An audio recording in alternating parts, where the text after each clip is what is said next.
બ્રિજરાજસિંહ સોલંકી દ્વારા ગાંધીનગર છાવણી ખાતે જે આંદોલનમાં સત્યાગ્રહ કરવામાં આવ્યો, જેમાં તેઓ આ નીટના પેપર બાબતે આંદોલન ઉપર હતા.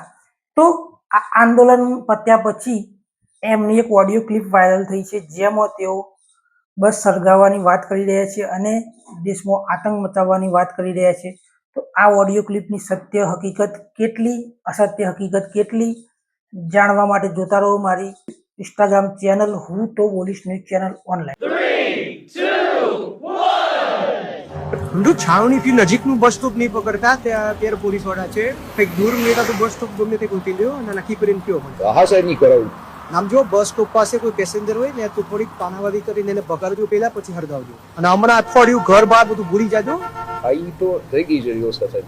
આમ જો બાકીના જે છોકરાઓ છે ને અહીંયા છાવણીમાં રહેવા જોઈએ દિવસ ને રાત, અને જિલ્લા વાઇઝ જે છે એ બધાને કહેજો કે ત્યાં તોડફોડ ચાલુ કરે. હાર્દિક પટેલ પાટ તું ખાવું જોઈએ. નેટ બેટ બંધ થઈ જાય 2-3 દિવસ એવું કરવાનું છે આપણે. ઢીલા પડે તો નહીં હાલે, સમજી લે.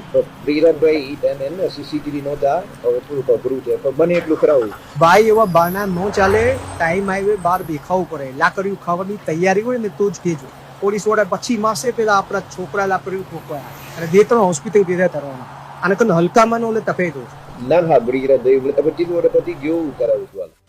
જો છાવણીથી નજીકનું બસ સ્ટોપ નહીં પકડતા ત્યારે પોલીસવાળા છે કંઈક દૂર મેળા તો બસ સ્ટોપ ગમે તે ગોતી લ્યો અને નક્કી કરીને કયો મને. હા સાહેબ, નહીં કરાવું.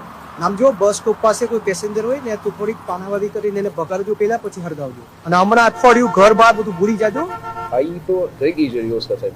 આમ જો બાકીના જે છોકરાઓ છે ને અહીંયા છાવણીમાં રહેવા જોઈએ દિવસ ને રાત, અને જિલ્લા વાઇઝ જે છે એ બધાને કહેજો કે ત્યાં તોડફોડ ચાલુ કરે. હાર્દિક પટેલ પાટ તું ખાવું જોઈએ. નેટ બેટ બંધ થઈ જાય 2-3 દિવસ એવું કરવાનું છે આપણે. ઢીલા પડે તો નહીં હાલે, સમજી લે.